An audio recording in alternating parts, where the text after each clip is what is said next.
White House to Dems, the debt deal could have been a lot worse. The White House has a simple message to Democrats skeptical of the debt ceiling agreement the president cut with Speaker Kevin McCarthy. Don't judge us by what's included but what we kept out. Top administration officials began fanning out late Saturday evening and all through Sunday to sell the deal, which would suspend the debt ceiling through January of 2025, limit federal spending through the same period, and make changes to government social welfare programs. The calls with stakeholders and lawmakers were generally positive, according to 3 people familiar with the overall feedback and who spoke on condition of anonymity to describe private conversations. And it left the White House feeling generally positive about cobbling the votes together from their side of the aisle to give the bill a chance of passage. The White House's optimism is based on centrist Democrats in the House and Senate who voiced cautious optimism about the agreement until they could read full details, which weren't released until late Sunday, but success is far from guaranteed. Progressives have expressed frustration over new work requirements in 2 government assistance programs, TANF and SNAP, along with the spending caps. They gripe that the White House never should have engaged in anything resembling negotiation around the debt limit. But White House aides stressed, essentially, that in a divided government, things could have been a lot worse. It protects the historic economic gains we've made, really allowing one of the strongest recoveries on record to continue by taking the threat of default off the table. Into 2025, it protects a set of historic legislative accomplishments that this president has had over the last 2.5 years. A White House official told reporters on a briefing call Sunday. And it beats back a set of extreme demands in the House GOP debt limit bill.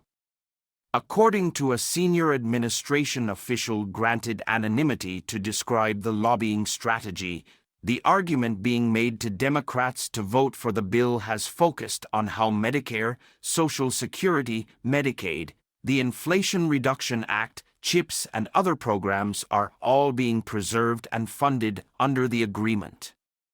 This is, the official added, basically what would have happened in a standard budget negotiation with a GOP House later this year. A good outcome, consistent with past bipartisan budget agreements. White House officials argue the spending figures ultimately favor Democrats, even if McCarthy gets to take a victory lap talking about spending cuts. The permitting reforms advance their climate agenda. Most importantly, they add, it's far better than default.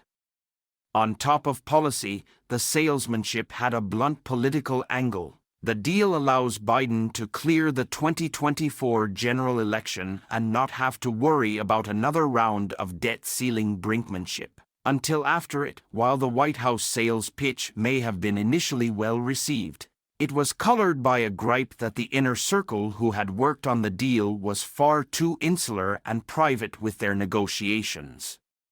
That extended to after an agreement was reached, when officials waited nearly 24 hours between the announcement of a deal and a call with the full House Democratic caucus. To explain it, White House officials say their light touch was designed to ensure there wasn't a string of Democrats spiking the football, allowing Republican leaders space to line up quick support in the House. Indeed, Twitter was largely silent of responses from rank-and-file House Democrats on Saturday night, save a few promises to read the bill when it came out. The approach marked a calculated decision to avoid giving Republicans any ammunition to defeat the bill. It was also recognition that there was no point in trying to oversell a measure that didn't have much for Democrats. to love in the first place, according to two people familiar with the outreach, but that didn't mean there was no sales job at all.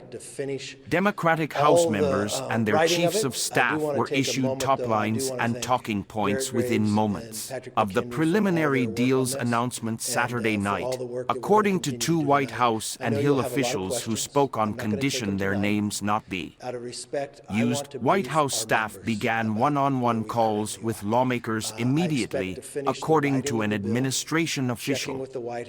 Among those burning up the lines were Chief of Staff Jeff Zients, Office of Management and Budget Director Shalonda Young, Director of the White House Office of Legislative Affairs Louisa Terrell Top.